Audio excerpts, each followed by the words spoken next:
Michel Attal, un grand médecin. C'est un humaniste. C'est quelqu'un de très volontaire, de très déterminé. Ce qui le caractérise le plus, c'est d'avoir un pouvoir et une force de conviction des gens qui est extraordinaire. Quand il se fixe un objectif, il s'y tient. Et je crois que c'est sa principale qualité.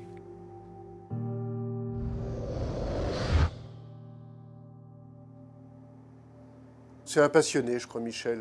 Que ce soit dans la partie médicale où il a été pendant 30 ou 35 ans, ou maintenant dans des fonctions qui sont plus administratives, je dirais, il est capable vraiment d'enthousiasmer les gens. Savoir choisir ses collaborateurs, savoir trouver des moyens pour arriver à ses fins et savoir agréger autour de soi des équipes pluridisciplinaires.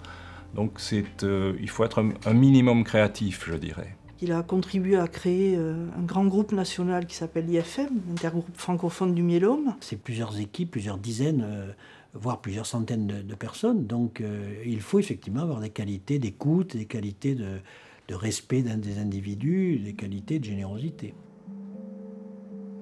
Il a fait faire des progrès dans le traitement du myélome, et en particulier du myélome du sujet jeune, comme on dit.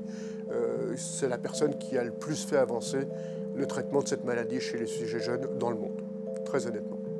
Il veut guérir le myélome, ça me paraît atteignable comme objectif aujourd'hui.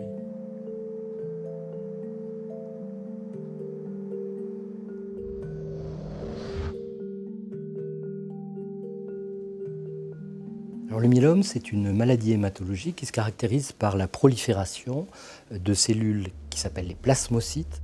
Un de ces plasmocytes, au moment de sa division, va devenir anormal et au lieu de ne faire que répondre à l'agresseur, il va être capable de se multiplier tout seul et donc évoluer vers le myélome.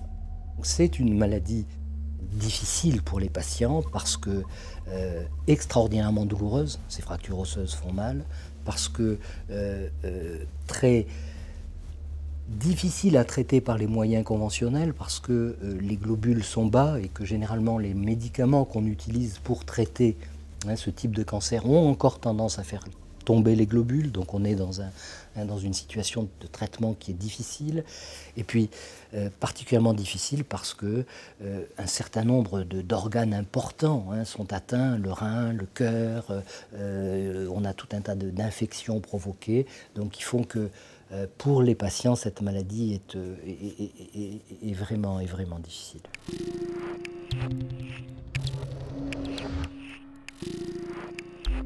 L'idée est très, très simple, c'est de se dire on a le melphalan qui est efficace, et bien on va l'utiliser à très haute dose avec la greffe. Et peut-être qu'effectivement, on va détruire beaucoup plus de cellules plasmocytaires anormales qu'avec nos petites doses de melphalan. Et puis, on avait cette notion de plateau, de maladie qui durait, qui pouvait être contrôlée longtemps par l'organisme. Et on s'est dit, ces défenses-là, il suffirait de trouver des moyens de les stimuler, de les provoquer, pour que peut-être ce plateau qui durait quelques mois, qui était absent chez les malades, qui durait quelques mois chez d'autres, des fois des années chez d'autres, eh bien on arrive à stimuler considérablement ces défenses pour que la maladie reste longue. Michel Attal va sûrement dire que c'est le prix de l'IFM plus que le prix Michel Attal. Bon, c'est clair qu'il n'aurait pas pu faire tout ce qu'il a fait sans l'IFM, il faut reconnaître. Après, je ne crois pas que l'IFM sans Michel Attal aurait réussi non plus à faire ce qui a été fait. Moi, je suis un maillon, celui qui va recevoir le prix, la fin.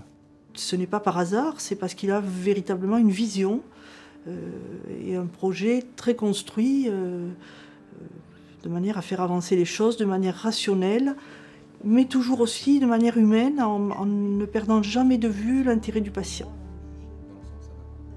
Notre objectif, c'est clairement de guérir le myélome. Et je suis sûr que sur les programmes 2017, ce qu'on est déjà en train de travailler, de négocier avec les compagnies, avec les laboratoires, nous disposons de médicaments nouveaux qui nous permettent de faire des choses qu'on ne pouvait pas faire jusqu'à présent. On peut faire mieux que le melphalan haute dose.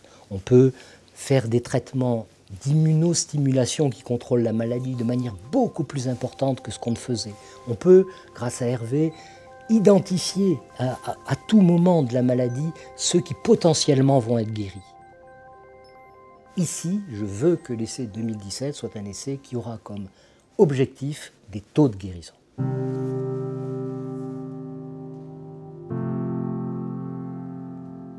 Si on sait mobiliser l'humain sur l'altruisme, on obtient des choses extraordinaires. Quand on arrive à réveiller ça, l'homme, c'est un miracle, c'est un miracle.